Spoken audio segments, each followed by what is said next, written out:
Welcome to The Backstory, a podcast from the North Dakota News Cooperative that takes an in-depth look at the stories we're reporting for you. I'm Sabrina Halverson, CEO of the North Dakota News Cooperative. Joining me is Michael Standaert, our lead reporter. Michael, this week's article was headlined, "Family Caregivers Provide Major Unseen Value Across North Dakota." And this article I found to be very interesting on many levels. One of them just, personally, because I'm at the age where my parents, I've lost my father, but my mother's at the age where she needs some caregiving help. And so I see this happening in my own family, and I think that's where a lot of us are at now.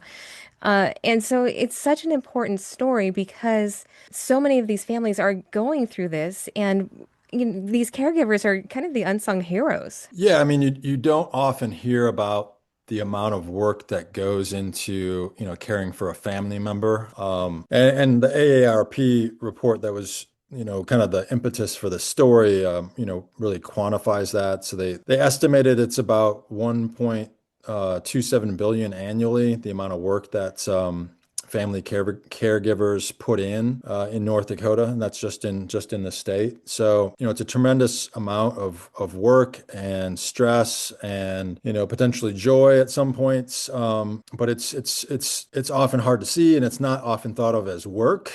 Yeah.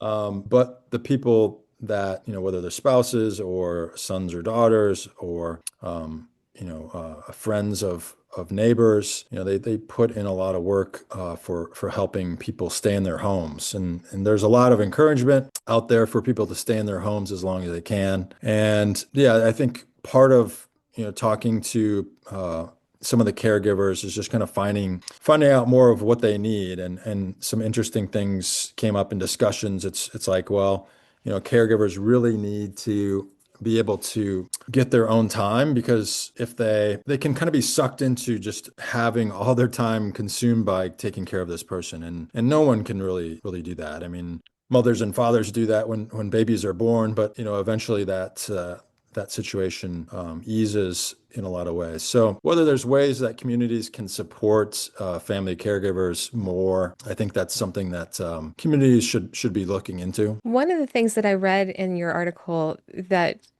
kind of, again, really was driven home for me was all of the different things that these caregivers do too. We don't always think about that. Sure, we think about maybe some of the cooking meals or maybe running errands and that type of thing, but there's really a lot more to it too. One of the people you talked to talked about having to help with wills and things that you wouldn't normally think about as caregiving. It's just such a big realm of responsibilities that these people are carrying for their loved ones. Yeah, another interesting part of that is, they often will go to, the doctor's appointments with the person, and it can be stressful for both of them if they don't really know much about the healthcare system, or if they don't know exactly what, very much about the condition that the person is in. And many of these situations can kind of come out of the blue. Of course, people should be planning for situations, but, some of the people were talking about having to basically study and take notes while the doctor's talking so that they can help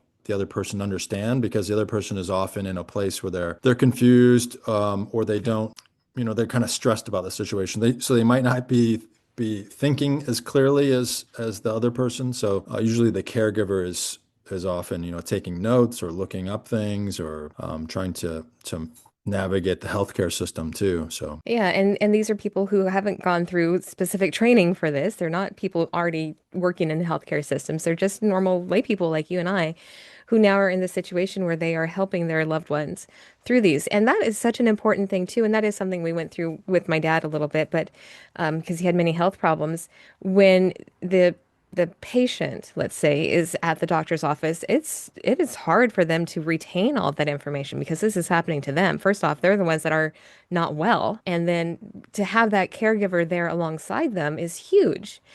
But what I really thought was interesting in your article, as reporters, sometimes we report on big issues and we look for the big things happening around the state and what's going on. But this is really something that is important to the individuals. And maybe it's not a big, spicy story about some conspiracy or whatever, but this is something that is happening in people's lives, and it touches so many lives around North Dakota, especially because we do kind of have an older population around the state too. yes, I mean, I think almost every family will eventually deal with something like this, whether they're putting an aged relative in a nursing care or taking care of that person at home. They'll eventually have to kind of navigate some of these things. So I think it's a story that connects with everybody. So I Hmm. think it's important to do those stories. Yeah, and that was what I wanted to ask too, is because I know that you've reported on some very big, important issues, and you've broken a lot of things, and just throughout the course of your entire career too, you've reported on some very big things. When, as a reporter, and kind of taking this onto the second part of our mission to help people understand reporting, but as a reporter, when you're working on a story like this, that maybe isn't one of those, big sexy stories, but it's something that is so important for this human connection. What's it Mm. like as a reporter doing these types of stories? Yeah, no, I think it's very important to do these stories. Uh, I saw the data come out about the 1.27 billion, which is a pretty dramatic number, and that could be a headline grabbing number. But I really wanted to speak to as many caregivers as possible, and we spoke with three for the story. I was trying to get it finished, but you want to hear directly from the people that are going through these situations, themselves, and get a better idea what they come up against.